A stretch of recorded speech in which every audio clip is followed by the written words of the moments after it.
बिस्मिल्लाहिर्रहमानिर्रहीम, अस्सलाम वालेकुम। लाइव डॉक्टर शाहिद मसूद के साथ मैं हूं सुमेरा सलीम। नाज़रीन, chief of army staff general Syed Asim Munir साहब ने कहा है कि पाकिस्तान के दुश्मनों का ये ख्याल है कि मुट्ठी भर दहशतगर्द पाकिस्तान की तकदीर का फैसला कर सकते हैं, जबकि दहशतगर्दों की 10 नस्लें भी बलोचिस्तान और पाकिस्तान का कुछ नहीं बिगाड़ सकती। जबकि दूसरी जानिब वज़ीर आज़म शहबाज शरीफ साहब ने वफाकी दारुल हुकूमत में ओवरसीज़ पाकिस्तानियों के मसाइल हल करने के लिए खसूसी अदालतों के क़याम का ऐलान कर दिया है। इसके अलावा भी दीगर मौज़ूआत पर आज हम गुफ्तगू करेंगे। स्टूडियो में हमारे साथ मौजूद है डॉक्टर शाहिद मसूद। अस्सलाम वालेकुम डॉक्टर साहब। डॉक्टर साहब, वज़ीर आज़म शहबाज शरीफ साहब ने वफाकी दारुल हुकूमत में ओवरसीज़ पाकिस्तानियों के मसाइल हल करने के लिए खसूसी अदालतों के क़याम का ऐलान कर दिया, कितना खुश आइंदा है? ओवरसीज़ पाकिस्तानियों के लिए अब स्पेशल कोर्ट्स अगर होती हैं तो मेरा ख्याल है सबसे बड़ी ज़्यादा तो प्रॉपर्टी के उनके केसेस, वो बाहर से इन्वेस्टमेंट करते हैं और उनके यहाँ प्लॉट गायब हो जाते हैं, या उनके जो है वो बाहर जाते हैं, उनके घर यहाँ पे कब्जे हो जाते हैं। तो ये तो बहुत बड़ा उनका मसला है। तो मेरे ख्याल से एक तो ये जो उनकी इन्वेस्टमेंट्स हैं बाहर से, ख़ास तौर पे जो प्रॉपर्टीज़ में और मुख्तलिफ हाउसिंग सोसाइटीज़ में उन्होंने की हुई हैं, या उनके घरों पे कब्जे हुए हैं, बाकी मामला, वो मेरे ख्याल से एक बहुत इंपॉर्टेंट इशू है, इस पर तवज्जो देनी चाहिए। दूसरा जो है वो आर्मी चीफ ने भी बात की कि ब्रेन ड्रेन जो है वो नहीं हो रहा, बल्कि ये जो लोग हैं ये वापस आके जब ये बाहर पढ़ लिख जाएंगे या तालीम हासिल कर लेंगे और रोज़गार अपना जो है ज़्यादा कमा लेंगे तो मुल्क में आके सर्व करेंगे वापस। और इसी दौरान जो है तो ये मेरे ख्याल से ये इसमें इम्पोर्टेंट मैसेज था। दूसरा जो है वो आज वज़ीर ख़जाना साहब ने बात की है कि पाकिस्तान की जो मईशत है वो बेहतर से बेहतर हो रही है, और मुख्तलिफ जो सर्वेज़ हैं उसमें पाकिस्तान की मईशत जो है वो बहुत अच्छा रंग दिखा रही है। लेकिन जो आज का रोज़नामा एक्सप्रेस है, जो 29 स्लाइड है, वो जो है ये एक बिल्कुल मुख्तलिफ कहानी बयान कर रही है। और ये मैं हमेशा कहता हूँ कि जब तक इस मुल्क में अकाउंटेबिलिटी नहीं होगी, 29 स्लाइड, जब तक अक्रॉस द बोर्ड अकाउंटेबिलिटी नहीं होगी तो इस मुल्क की मईशत भी ठीक नहीं होगी, इस मुल्क का कोई भी मसला ठीक नहीं होगा। और वही उसकी हेडलाइन ये है कि सियासत ज़दा ब्यूरोक्रेसी, कमज़ोर एहतसाब और कलील मुद्दती अहदाफ, यानी हमारी 2 दिन है, 5 दिन है, दिहाड़ी लगाओ और जाओ यहाँ से, शॉर्ट टर्म उनके अहदाफ हैं। सियासत ज़्यादा ब्यूरोक्रेसी हो चुकी है, ये मेरा आदमी है, वो उसका आदमी है, ये फ़लाना मेरा अफसर है, उसका अफसर है, मेरे जानने वाला है, उसके जानने वाला है, उसका भाई, उसका वो, और ये जो है, और एहतसाब, कमज़ोर एहतसाब के जो है। और फिर उसके बाद इसमें ये लिखा हुआ है, अहम अहदेदार सियासी वफादारियाँ रखने वाले अदारों के सरबराहों की जो तकर्रुरी है वो भी सियासी होती है, और बदउनवानी के ख़िलाफ़ कोई मुस्तकिल पॉलिसी नहीं है। और 30 महकमों और अदारों के अफराद से मुलाकातों के बाद IMF का जो डेलीगेशन है वो मुझसे गया है। तो ये जब तक क्रॉस द बोर्ड अकाउंटेबिलिटी और ये लोगों को नवाजना, अपने जानने वालों को, चाहे इससे कि उनके पास कोई क्वालिफिकेशन हो या ना हो, इख्तलाफ कोई आपको पसंद आए या ना आए, लेकिन right man for the right job ढूंढना चाहिए, बजाय इसके कि आप अपनी लॉयल्टियाँ तलाश करके और या पैसे पकड़ के या सिफारिशें करके आप ब्यूरोक्रेसी का सत्यानाश करें। तो ये मेरे ख्याल से बहुत इंपॉर्टेंट बात है और इस तरफ तवज्जो देनी बहुत ज़रूरी है। उसके बाद वाशिंगटन पोस्ट के अंदर एक आर्टिकल आज पाकिस्तान में भी शाया हुआ है, और वाशिंगटन पोस्ट का जो आर्टिकल है बड़ा ये तशवीशनाक है। और ये जो आर्टिकल है वाशिंगटन पोस्ट का, वो ये कहता है कि जो 26वीं स्लाइड है कि US वेपन्स जो हैं अफ़गानिस्तान वॉर के, वो पाकिस्तानी मिलिटेंट्स को डेडली एडवांटेज दे गए। बड़ी लंबी रिपोर्ट है, और वो ये कह रहे हैं कि जी यहाँ से जब गए हैं वो तो यहाँ पे बहुत बड़ी तादाद में असला छोड़ गए हैं। अब वो उसमें नाइट गूगल्स भी हैं, रॉकेट लॉन्चर, फलाना डिमागना। तो मसला ये है, मैं इसको मतलब अफ़गानिस्तान के लोगों से तो क्या पूछना इसका, मैं अफ़गानिस्तान के लोगों से क्यों पूछूं, ये अमेरिकन क्यों छोड़ के गए असला? भाई अमेरिकन क्यों छोड़ के गए असला इतना सारा? ये तो बात दुरुस्त है। अच्छा, हमने भी इसका ये एंगल लिया हुआ है कि जी अमेरिका ने कह दिया तो अफगानिस्तान वालों को चले छोड़ गए। अमेरिका की उनका क्या मकसद था इतना असला छोड़ने का? उनकी कोई अपना उनकी कोई चेकिंग नहीं होती, उनकी कोई नज़र नहीं होती कि कितना असला है, क्यों छोड़ गए? अच्छा, छोड़ के चले गए। फिर उसके बाद 3-4 साल बाद रिपोर्ट आ रही है, 2021 में यहाँ से गए हुए हैं, 25 में रिपोर्ट दे रहे हैं कि जो असला वहाँ से इस्तेमाल हो रहा है पाकिस्तान के ख़िलाफ़ दहशत गर्दी में, तो वो जो है वो तो अमेरिका छोड़, यानी अपने ही असला छोड़ के चले गए। तो वो अकाउंटेबिलिटी अपने लोगों की क्यों नहीं करते कि क्यों इतना सारा असला पीछे छोड़ के चले गए? तो बात ये सारी कि वो अब ये तो एक बड़ी अजीब सी बात है कि वो असला छोड़ के चले गए और उसकी कोई अकाउंटेबिलिटी नहीं हुई। और अच्छा, अकाउंटेबिलिटी को छोड़ दें, छोड़ के क्यों गए, मकसद क्या था, ऐसे ही छोड़ के चले गए कि इतना सारा असला जो है वो किन लोगों के हत्या लगेगा, या किसी को देखे गए, बाकायदा देखे गए, या ऐसे ज़मीन पे रख के चले गए कि जिसने उठाना उठा ले। तो ये मेरे ख्याल से इसकी एक प्रॉपर इंक्वायरी बहुत ज़रूरी है, और अमेरिकन को खुद जवाब देना चाहिए कि वो असला छोड़ के चले गए, अच्छा भूल गए असला, या देखे गए किसी को, कुछ लोगों को, कि आपने फिर इसको इस्तेमाल करना है बाद में। तो ये मेरे ख्याल से ये उनको चाहिए कि ये खबर तो आ गई है, लेकिन इसके ऊपर एक इंक्वायरी करें और ये देखें कि ये असला वो छोड़ के क्यों गए थे, और किन लोगों के लिए छोड़ के गए थे, और क्यों छोड़ के गए थे, मकसद क्या था।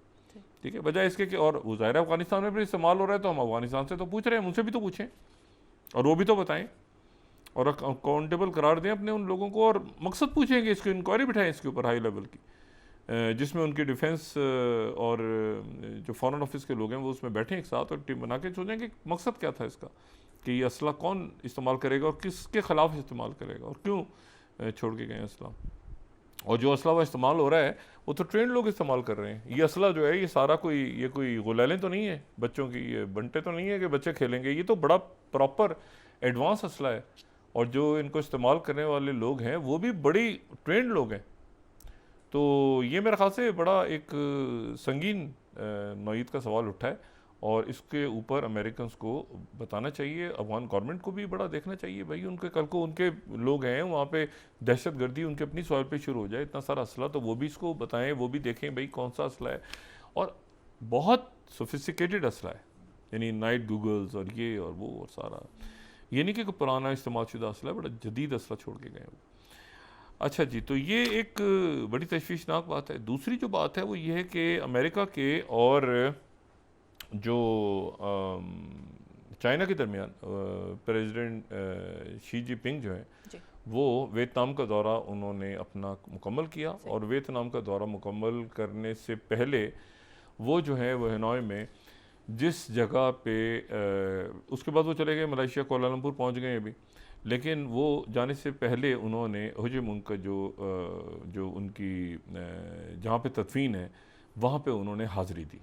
हो ची मिन्ह जो कि गुरिल्ला कमांडर, पहले सदर वियतनाम के, और जिन्होंने वो तो चले गए थे 69 में दुनिया से, लेकिन फिर उसके बाद जो है वो फॉल ऑफ साइगॉन 1975 में हुआ, और वो साइगॉन जो कि अब जो है वो हो ची मिन्ह सिटी कहलाता है, उन्हीं के नाम पे नाम रखा हुआ है। देखें ना, ये इनकी जो जहाँ पे इनकी कब्र है वो जो है वो हनोई में, यानी शुमाली वियतनाम, पुराना शुमाली वियतनाम या मौजूदा वियतनाम का जो शुमाली हिस्सा है, वहाँ पे वो गए। और उसके साथ ही जो है वो प्रेसिडेंट ट्रम्प ने कहा कि ये जो शी जिनपिंग जो दौरा कर रहे हैं ये हमें तंग करने के लिए, उन्होंने लफ्ज़ स्क्रू का इस्तेमाल किया, लेकिन उन्होंने कहा कि ये हमें तंग करने के लिए, हमें परेशान करने के लिए ये प्रीमियर शी जिनपिंग जो है ये दौरा कर रहे हैं वियतनाम का। और वियतनाम में जो प्रीमियर शी जिनपिंग हैं उन्होंने ये कहा कि ये जो वियतनाम है इसको चाहिए कि बुलिंग जो है अमेरिका की या किसी भी मुल्क की, उसके ख़िलाफ़ वो खड़ा हो और उसको बर्दाश्त ना करे। और कुछ 40 से ज़्यादा उनके मुआहदे साइन हुए हैं, और वो करके उसके बाद वो मैंने पहले भी बात की थी कि कम्युनिस्ट मुल्क है ये, और लाओस 2 कम्युनिस्ट मुल्क है साउथ ईस्ट एशिया में। तो उसके बाद ये मलेशिया चले गए, और उसके बाद वो आगे उनका एक और मुल्क का सफ़र होगा। लेकिन इस दौरान जो है अमेरिका ने दोबारा उनकी तरफ से ये इंडिकेटर आया कि जी हम शायद सेमीकंडक्टर्स पे और कंप्यूटर सेमीकंडक्टर्स के दोबारा शायद इस हफ्ते के आखिर तक हम दोबारा टैरिफ लगा दें। अच्छा, अब मैं चंद मिनट लूँगा इस बात को ज़रा ब्रीफली बहुत सादा तरीन अल्फाज में समझाने के लिए।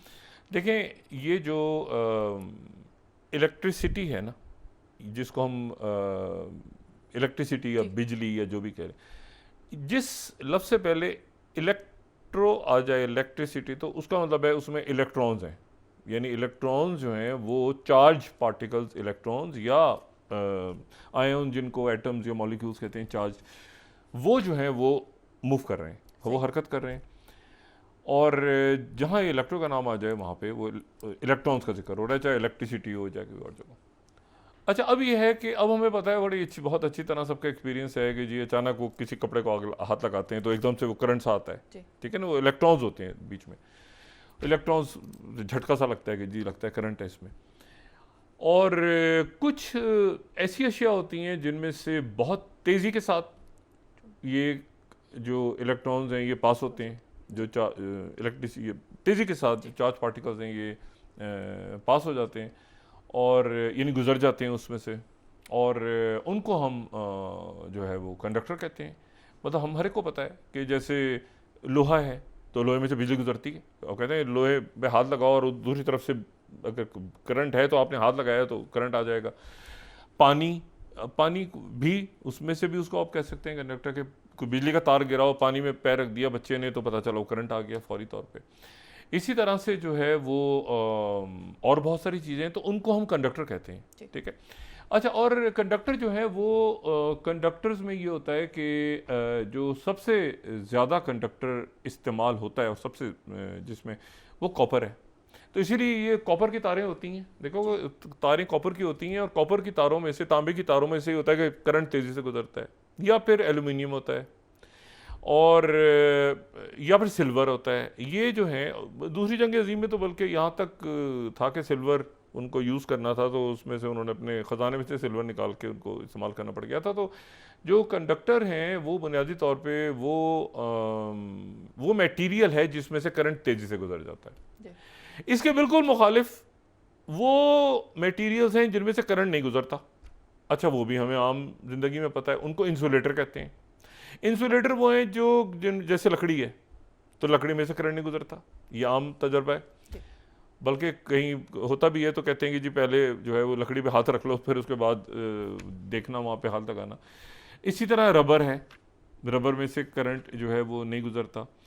तो इस तरह से और बहुत सारी चीज़ें हैं जो कि कागज़ में से करंट नहीं गुजरता। ये बहुत सारी चीज़ें ऐसी हैं जिनमें से करंट नहीं गुजरता और उनको इंसुलेटर कहते हैं। तो कंडक्टर हो गए और इंसुलेटर हो गए। अच्छा, अब लेकिन इशू ये है कि कुछ ऐसी चीज़ें हैं जिनमें से कुछ करंट गुजरता है, कुछ करंट नहीं गुजरता, आगे पीछे करंट को किया जा सकता है, उन्हें कहते हैं सेमीकंडक्टर। वहाँ से ये लफ्ज़ निकला है सेमीकंडक्टर, जिसकी इस वक्त दुनिया में जंग चल रही है। सेमीकंडक्टर ये है कि वो मतलब कुछ ख़ास मटेरियल्स हैं जिनमें सबसे इम्पॉर्टेंट जो है वो है सिलिकॉन। अच्छा, सिलिकॉन जो है वो सबसे इम्पॉर्टेंट जो है वो सिलिकॉन है, या सिलिकॉन जो है वो ये वही सिलिकॉन है जिसके नाम पे सिलिकॉन वैली है। अमेरिका में जो सिलिकॉन वैली बनी हुई है इसे सिलिकॉन वैली कहते हैं, सिलिकॉन मटेरियल है। अच्छा, तो सिलिकॉन जो है उसको उसमें से नहीं गुजरता, और फिर गर्मीडियम में से नहीं गुजरता, और फिर उसके बाद जो गैलियम में से नहीं गुजरता। ये वो जो रेयर अर्थ मिनरल्स वाले मटेरियल हैं उनमें से करंट इसलिए नहीं गुजरता कि उनको आप इनप्यूरिफाई कर सकते हैं, मतलब आप उसमें कुछ छेड़खानी कर सकते हैं, कुछ ऐसा केमिकल प्रोसेस कर सकते हैं बड़ा कॉम्प्लेक्स किस्म का कि जिसके नतीजे में जो है वो उसके अंदर कुछ ऐसी तब्दीलियाँ आ जाएं, या तो नेचुरली हो, इंट्रिंसिक हो, या एक्सट्रिंसिकली आप उनके ऊपर कोई ऐसा केमिकल प्रोसेस करते हैं जिसको सादा अल्फाज में डोपिंग कहते हैं। और डोपिंग जो है वो एक एन टाइप होती है और एक पी टाइप होती है और एन पी जंक्शंस में, और वो सारा प्रोसेस करके और फिर एक वेफर्स होते हैं, और वेफर्स के ऊपर एक और चीज़ होती है, ये आप स्लाइसिंग कर लेते हैं, फिर उसके बाद ये पूरे मटेरियल की, सिलिकॉन की या बाकी चीज़ों की स्लाइसिंग करके एक प्रोसेस है बड़ा कॉम्प्लेक्स सा, सादा सा अल्फाज में, तो उसको वेफर्स बना कहते हैं। और वेफर के ऊपर फिर एक और चीज़ है जो बड़ी कई सालों से, जब से वो चीज़ ईजाद हुई है तो आप समझें कि इलेक्ट्रॉनिक्स की दुनिया में तब्दीली आ गई है, और वो जो है वो एक सेमीकंडक्टर का एक डिवाइस है। सेमीकंडक्टर का एक डिवाइस है, और वो जो डिवाइस है वो ये है कि वो उसमें से गुजरने वाली बिजली को वो एक तरह से स्विच कर सकता है, यानी कम ज़्यादा कर सकता है। और जाहिर है कि जब करंट गुजरता है तो करंट को धक्का चाहिए, पुश चाहिए, तो वो जो पुश है या वो जो प्रेशर बिल्ड होता है, सादा अल्फाज में एक पॉइंट से दूसरे पॉइंट तक उन इलेक्ट्रॉन्स के जाने में, उस पुश को कहते हैं वोल्टेज, ठीक है ना। तो वोल्टेज को वो कम या ज़्यादा जो कर सकता है, या स्विचिंग की पावर उसके पास होती है कि उसमें 3 जो है वो जंक्शंस के ऊपर, तो उसको वो 3 सर्किट से जुड़े, तो उसको ट्रांसिस्टर कहते हैं, ठीक है। वो ट्रांसिस्टर कहलाता है वो जो पूरा डिवाइस है। ठीक है, सेमीकंडक्टर से एक डिवाइस बना जिसको जो है वो कह दिया हमने ट्रांजिस्टर। ये ट्रांजिस्टर छोटे से छोटे से छोटे से छोटा होते होते होते होते ये 1 मीटर का 1 अरबवां हिस्सा नैनोमीटर होता है, जो मैं पहले भी कह चुका हूं। 1 मीटर इतना, और उसके 1 बिलियन हिस्से कर दिए जाएं तो वो 1 नैनोमीटर होता है।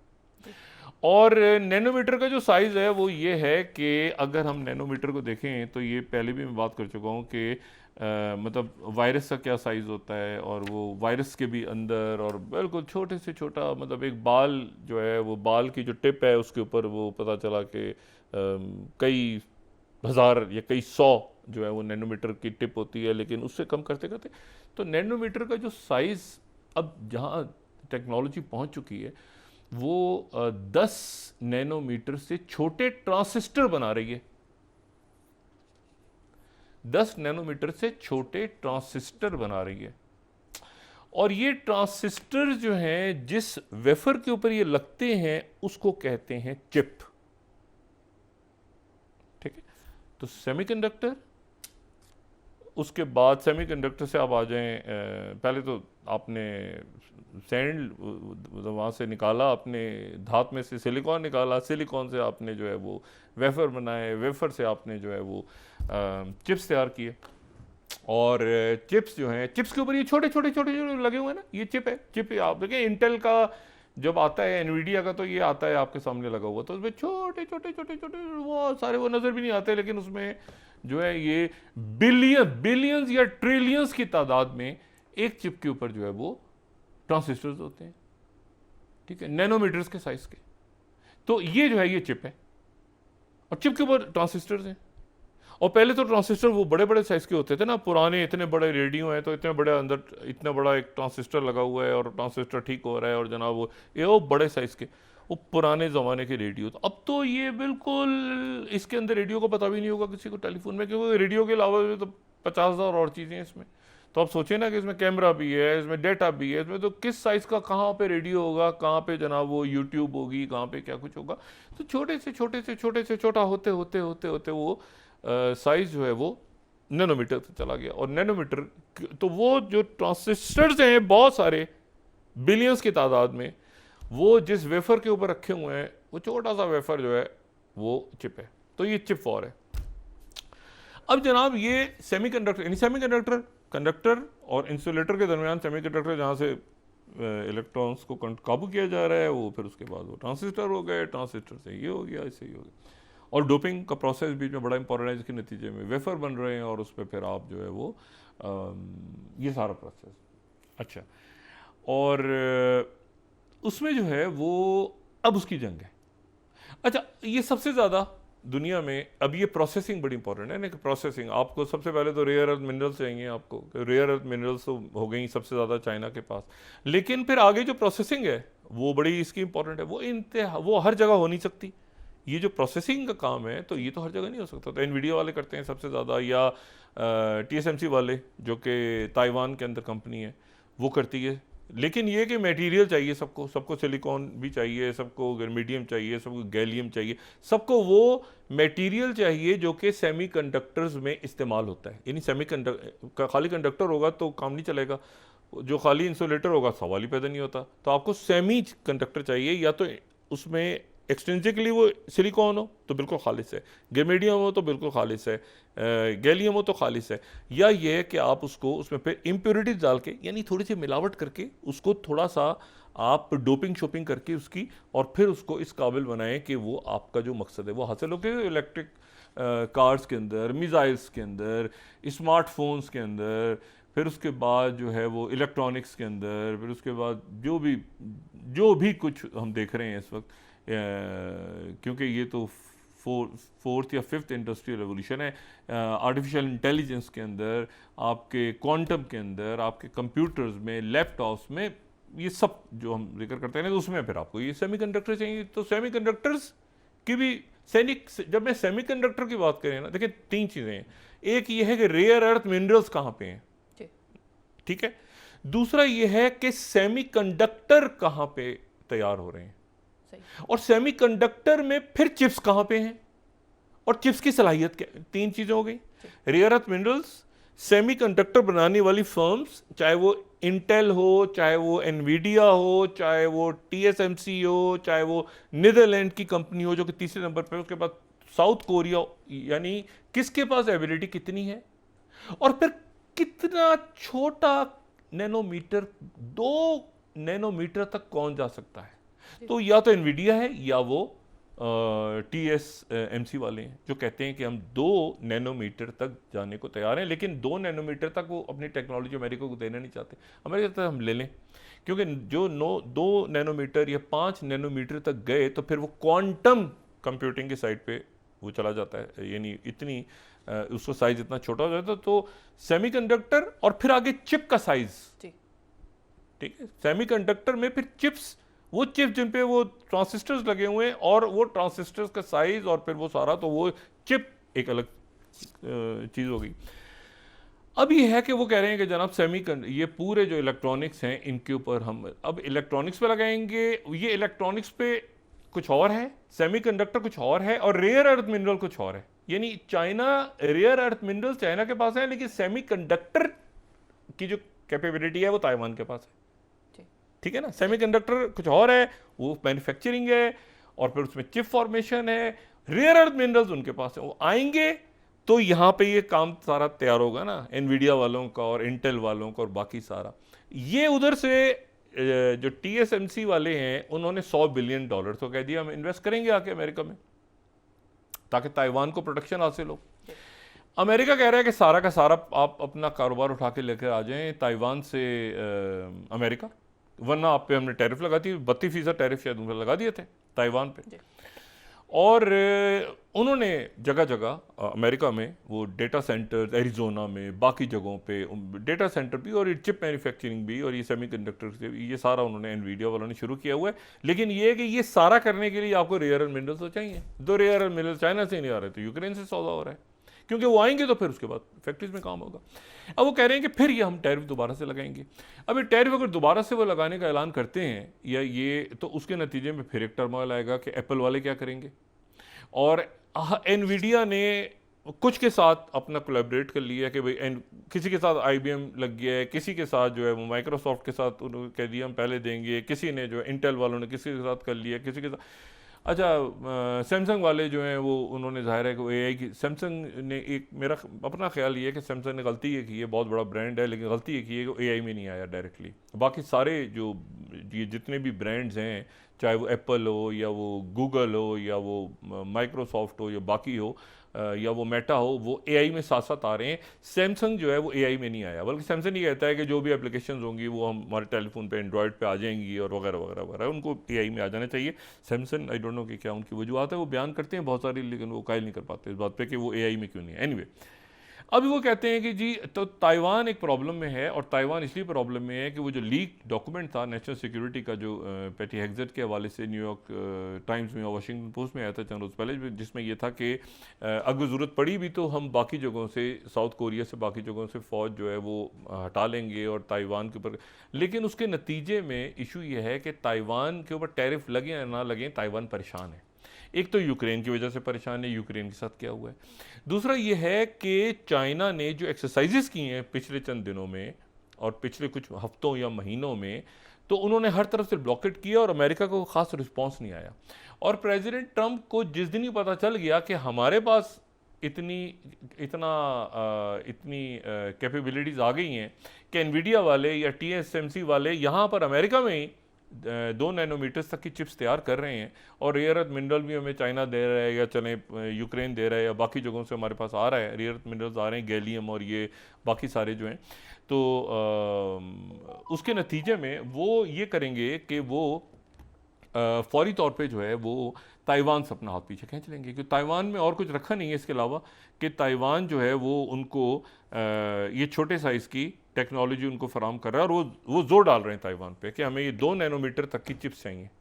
2 नैनोमीटर तक की चिप चाहिए, वो कह रहे हैं 7-8 नैनोमीटर तक के लिए हमारे पास कुछ तो लेवरेज रखे फ्यूचर के लिए, मतलब हमारे कुछ तो वो उन्होंने प्रेशर डाला हुआ है कि नहीं सारा दो, वरना ये पैसे हमें अदा करो, वरना ये कि तुम्हारे दिफा के ऊपर खर्च हो रहा है। और उन्होंने उनके ऊपर टैरिफ डाल दिए ताइवान पे भी। तो ताइवान जो है वो अब उसने भी देखना है कि आने वाले दिनों में वो चाइना के साथ, क्योंकि सेपरेट्स के हवाले से बड़ी खुल के बात कर चुके हैं चाइनीज़ प्रीमियर के, वहाँ पर वो तहरीकें जन्म ले रही हैं और ये वन चाइना पॉलिसी और उसको आना होगा। ये तो क्या वो, क्योंकि वो उन्होंने बात करनी है चाइना से। अब चाइना से बात क्या टैरिफ के दौरान वो करेंगे या टैरिफ के दौरान नहीं करेंगे? इसी में अर्जेंटीना के जो प्राइम मिनिस्टर हैं, जो कि बहुत ज़्यादा करीब भी हैं जेवियर मिलाई, वो बहुत करीब भी हैं प्रेसिडेंट ट्रंप के, और वो प्रेसिडेंट ट्रंप के बहुत करीब भी हैं और वो यूक्रेन जंग के ख़िलाफ़ भी रहे हैं। यानी उनका एक तरह से आप समझेंगे नुक्ता नज़र रशिया के करीब भी रहा है। उन्होंने आज एक बड़ा इंटरेस्टिंग बयान दिया है। ऐसा कोई बयान आ जाए ना जो आपके तज्जियों के मुताबिक चल रहा हो, तो ज़रा थोड़ी सी खुशी भी हो जाती है कि वो तज्जिए इतने दिन से चल रहे थे, तो ये कोई बात ऐसी आई है सामने जो कि उस तज्जिए के मुताबिक ठीक बैठ रही है। अब उन्होंने बयान ये दिया है, अर्जेंटीना के प्रेसिडेंट ने, जो 20th स्लाइड तास ने बड़ा उसको प्रोमिनेंटली हाईलाइट किया। वो कहते हैं कि रशिया, 20 स्लाइड अपने जहन में लेकर आ जाएं, याल्टा 2 कॉन्फ्रेंस, रूजवेल्ट, चर्चिल और स्टालिन, 3 ने बैठ के दुनिया का फैसला किया था। अर्जेंटीना के प्रेसिडेंट ये कह रहे हैं कि Russia, US and China to divide spheres of influence under new world order. अगला जो वर्ल्ड ऑर्डर है उसमें 3 मुल्क तय करेंगे कि उसने कैसे दुनिया ने आगे चलना है। रशिया, चाइना और अमेरिका, रूजवेल्ट, चर्चिल और स्टालिन। और बाकी मिडिल पार्ट्स को आप समझ लें कि वो बाहर हैं या वो चार्ल्स डी गॉल हैं। लेकिन चार्ल्स डी गॉल को भी बहरहाल कुछ इलाके तो दे दिए थे ना। लेकिन बात ये है सारी कि ये कैसा बयान है? ये तो याल्टा 2 है। इसका मतलब है याल्टा 2 जो है वो, अच्छा ये बहुत करीब भी हैं, ट्रंप के बहुत करीब हैं, और ये जो है ये ट्रंप के करीब भी हैं, और ये अच्छा वहाँ का लोकल मीडिया भी फिर इसको इस तरह से खबर कर रहे हैं। 18 स्लाइड देखें तो अर्जेंटीना का मीडिया जो है वो भी इसको 18 स्लाइड, ये नैपा का मिलाई सीज Russia, US and China leading new world order. 3 मुल्क फैसला करेंगे भाई, बाकियों का काम नहीं है। मतलब उन्होंने तो बिल्कुल ही खुल के जो है ना, वो अर्जेंटीना के जो प्रेसिडेंट, ये बड़े करीब हैं ट्रंप के। अच्छा, ये वही है जो कह रहे थे कि आईएमएफ को से हट के हम अलग होंगे और अमेरिका, ये बहुत शुरू में ही ये जो है ये ट्रंप के बहुत करीब आ गए थे। अच्छा, अब इसमें जो इशू है वो ये है कि ये एक तो ये वॉर आगे कहाँ जा रही है? क्या ये ट्रेड वॉर ख़त्म हो गई है? ये ट्रेड वॉर ने अभी चलना है, और ट्रेड वॉर के नतीजे में क्या प्रेसिडेंट ट्रंप जो है, ये ट्रेड वॉर जो है ये हॉट वॉर्स भी तो दरमियान में चल रही हैं ना, जिनको ट्रंप ख़त्म कर रहे हैं। और उसमें जो स्टीव विटकॉफ हैं, इसी दौरान एक तो वो आप जहन में रखें, मैं दोबारा वापस आऊँगा शी जिनपिंग पे, लेकिन उससे पहले अच्छा ये किया चाइना ने कि बोइंग के साथ अपने कैंसिल कर दिए ऑर्डर्स, यानी लॉकहीड मार्टिन के स्टॉक्स नीचे गिर गए हैं। लॉकहीड मार्टिन के जो स्टॉक्स हैं, क्योंकि उनके जहाज़ आ रहे थे, उन्होंने 737 बहुत सारे ऑर्डर्स दिए हुए थे, तो उनके स्टॉक बहुत बुरी तरह से आज नीचे गिरे हैं, ये भी लॉकहीड मार्टिन के। क्योंकि उसकी वजह ये है कि उन्होंने अपने जो कई ऑर्डर्स थे चाइना ने जो दिए हुए थे वो उन्होंने कैंसिल कर दिए हैं लॉकहीड मार्टिन के साथ, और बोइंग के जहाज़ों के उन्होंने कैंसिल कर दिए, तो नीचे तड़ करके नीचे गिरा ये जो लॉकहीड मार्टिन का स्टॉक है। अच्छा, अब इसमें ये है कि क्या ये वाकई याल्टा 2 होने जा रही है? अच्छा, इसी दौरान स्टीव विटकॉफ ने एक और बयान दिया है फॉक्स पे। बयान क्या, इंटरव्यू चला है उनका बड़ा ज़बरदस्त, फॉक्स पे फिर इंटरव्यू दिया उन्होंने, और फॉक्स पे इंटरव्यू में उन्होंने कहा है कि 4 इलाके वो डोंस्टैक, लुजनेक और जफोरिया और कर्ट्सवां, वो 4 इलाके, और 5वां करीबिया 2014 वाला। उन्होंने कहा ये 5 इलाके जो हैं ये तो हमें रशिया को देने पड़ेंगे। अगर हमें परमानेंट सीज़ फायर चाहिए और अमन चाहिए, तो ये इलाके तो हमें रशिया को देने पड़ेंगे। ब्रेक के बाद डॉक्टर साहब डिस्कस कर लेते हैं और जी जी नाज़रीन वापस आते हैं छोटे से ब्रेक के बाद।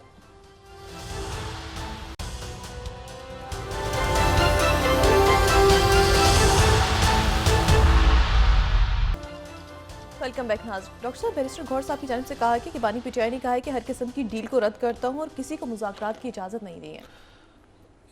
अब मुज़ाकरात अब ये इतना इन पे चल रहा है, मैं इस पे क्या बात करूँ। मैं सबको सबसे मेरी अलग से बात भी होती है और मैं अब इनको मशवरे क्या दूँ, क्योंकि इतनी खुल के अब आपस के अंदर एक दूसरे के साथ तो बहुत ज़्यादा इनमें तनाव है बहुत सी शख्सियात में।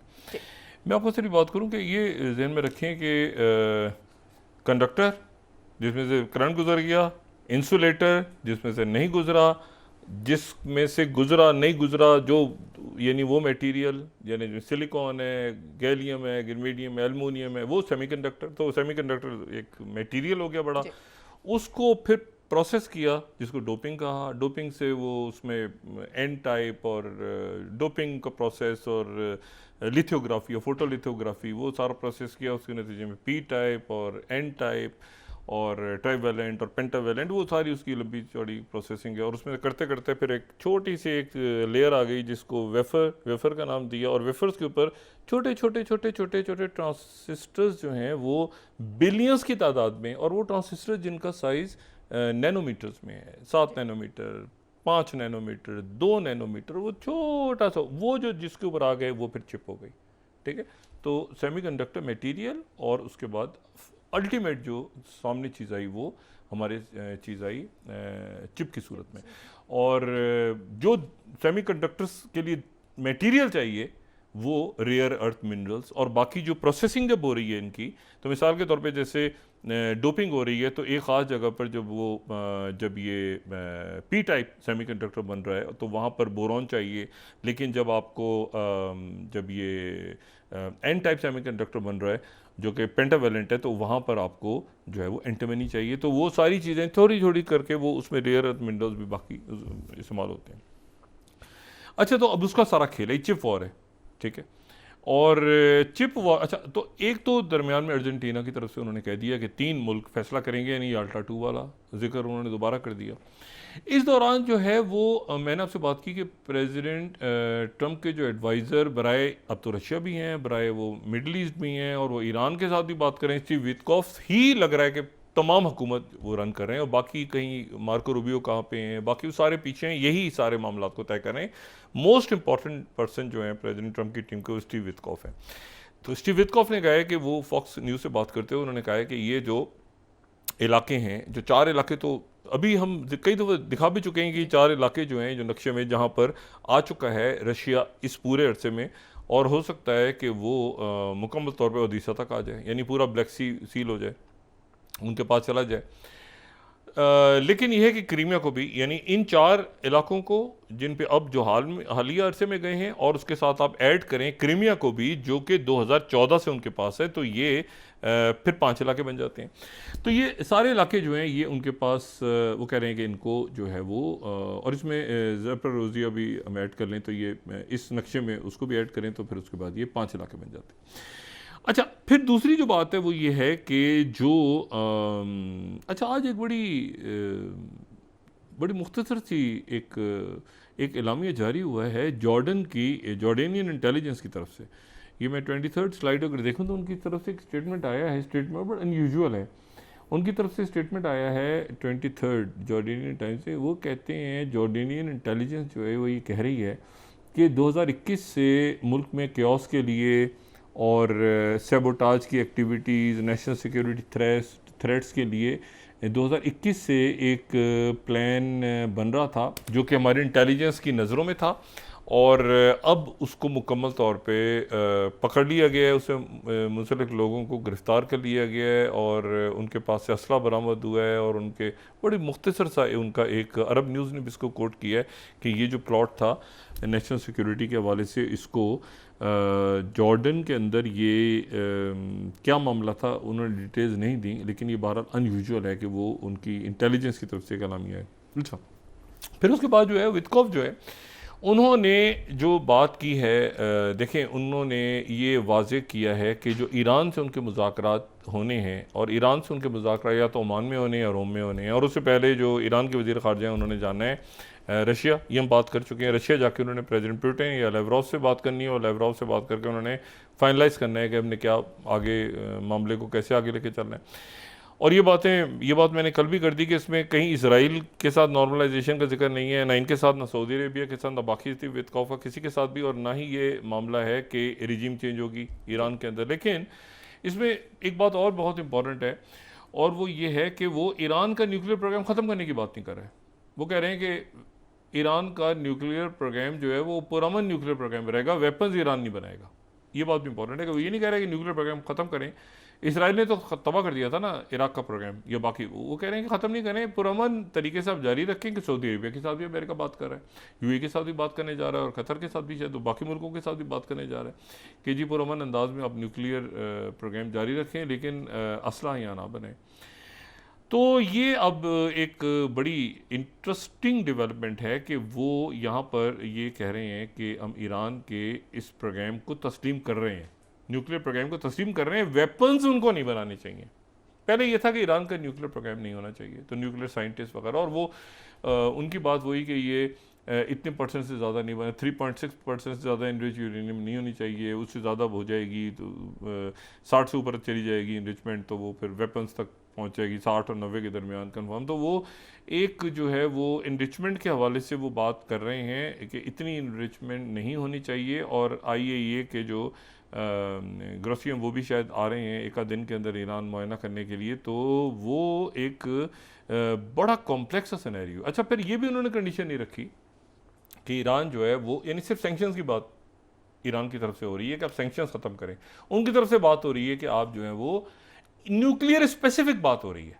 अच्छा, अब न्यूक्लियर स्पेसिफिक का मतलब ये हुआ कि ईरान से ये भी नहीं कहा जा रहा कि बाकी जहाँ पे जो ग्रुप्स हैं या जो तंजीमें हैं जिनके साथ आपका राब्ता है इस पूरे इलाके में, उनके साथ आप ताल्लुकात छोड़ें, ये भी नहीं कहा जा रहा कि भाई ऐसा है। कि ईरान ने भी कहा हुआ है कि न्यूक्लियर पे बात होगी, और जवाब में सैंक्शंस पे बात होगी, और न्यूक्लियर पे बात होगी। आप सैंक्शन ख़त्म करें, हम न्यूक्लियर पे बात करते हैं। सैंक्शन ख़त्म करने का मतलब है कि ईरान की मईशत, लेकिन बाकी जो ईरान के ताल्लुकात हैं, चाहे वो हुतीज़ के साथ हैं, नहीं है, जो भी है, या बाकी और, उसके ऊपर अमेरिका बात नहीं कर रहा।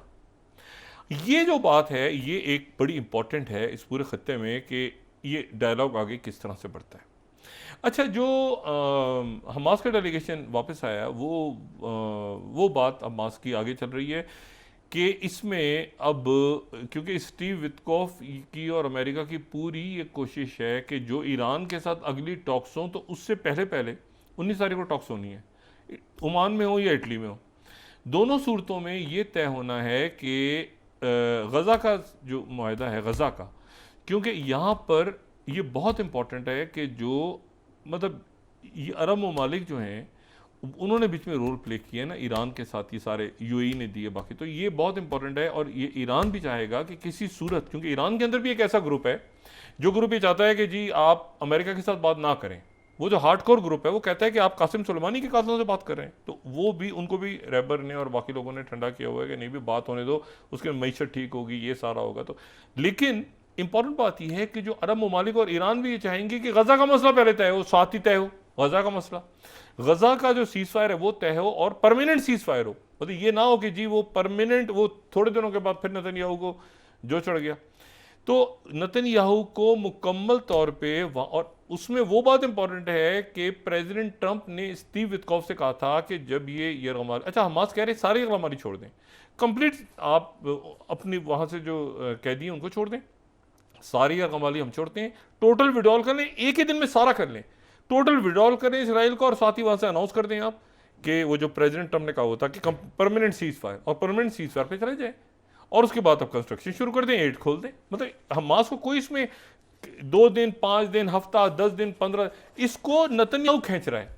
हमास की तरफ से बात गई है कि जो भी कंडीशंस हैं, कितने कैदी रिहा होने हैं, कितने यरगमारियों ने रिहा होने हैं, इसराइल की फौज ने कहा आप हफ्ता क्यों लेते हैं, आप इसमें एक दिन लें, हम सबको रिहा करते हैं, आप एड खोलें, परमानेंट सीज फायर करें, इसराइली फौज विड्रॉ करे, रिकंस्ट्रक्शन स्टार्ट करें, आप 24 घंटे 48 घंटों में करें। ये जो किस्तों में कहा था ना ट्रंप ने कि मैं हर रोज देखता हूँ ये क्या तमाशा लगाया हुआ है, थोड़े थोड़े लोग छोड़ते हैं। वो कह रहे हैं थोड़े क्यों, हम सारे छोड़ने को तैयार हैं, आप सारा एक साथ इसराइल को विड्रॉ करवा के आप अनाउंस करवा दें परमानेंट सीज़फायर। और ये कि रिकंस्ट्रक्शन प्लान जो अरब मुल्कों का और एक्चुअली इजिप्ट ने दिया था, तो ये अगले चंद रोज ये सारा आपस में नथी है। ये सारे जो मामलात हैं ये आपस में, चाहे यूक्रेन हो, चाहे शी जिनपिंग का मामला हो, चाहे ट्रेड वॉर हो, चाहे जितने भी मामलात हैं, और चाहे देखिए ना उन्होंने बोइंग को झटका दे दिया, वो लॉकेट मार्टिन नीचे गिर गया। दुनिया में कितने लोग हैं जो इस वक्त बोइंग खरीद रहे हैं नए, वो हजार देखे ना, बेशुमार दूसरे ऑप्शन आ चुके हैं लोगों के पास। तो एयरबस है और जहाज में बहुत सारे इशू ये है सारा कि इस वक्त जो है ये मुल्कों के लिए बहुत ज़रूरी है कि वो अपने अंदरूनी टर्मोइल पर काबू पाएँ। पाकिस्तान भी हम उम्मीद करते हैं कि आने वाले दिनों तो बहुत तशवीशनाक है ये मामला, जो वेपन्स के हवाले से स्टोरी है ये बहुत तशवीशनाक है। लेकिन ये तो चलें, एक टेररिज्म का मामला है जो सिंध में पानी के ऊपर, जो जितनी कशीदगी सिंध में इस वक्त पानी के ऊपर है, और ये नवाज शरीफ साहब का जवाब दें बराए करम। ये कहते हैं कि जी जरदारी साहब ने किया, वो कहते हैं कि नहीं किया। बलूचिस्तान के हालात आपके सामने दगरगू हैं, ये केपी के हालात हैं, बाकी सोशल अनरेस्ट बढ़ चुका है। और सबसे बढ़ के IMF कह रहा है कि ये बदउनवानी और सियासी अकरबा परवरी का शिकार हो चुकी है सारी ब्यूरोक्रेसी, और एहतसाम का कोई निज़ाम नहीं है। तो ये IMF कह रहा है, तो अब कौन से कह रहे आलमी अदारे तारीफ़ें कर रहे हैं, वो कर रहे होंगे भाई। इसको देखें IMF क्या कह रहा है, ये बदमाशियों को जब तक नहीं पकड़ेंगे आप और पैसा नहीं निकलवाएंगे, अकाउंटेबिलिटी नहीं करें, मुल्क कैसे ठीक होगा? जी बहुत शुक्रिया। नहीं कैसे ठीक होगा? चलिए आप जी बहुत शुक्रिया डॉक्टर साहब। नाज़रीन, इसके साथ ही आज का प्रोग्राम अपने इख्तिताम को पहुंचा। मुझे सुमेरा सलीम को इजाज़त दीजिए। अल्लाह ने के बाद अपने दोस्तों रिश्तेदारों गिरदोनवा के लोगों का सब ख्याल रखिएगा। अल्लाह हाफ़िज़।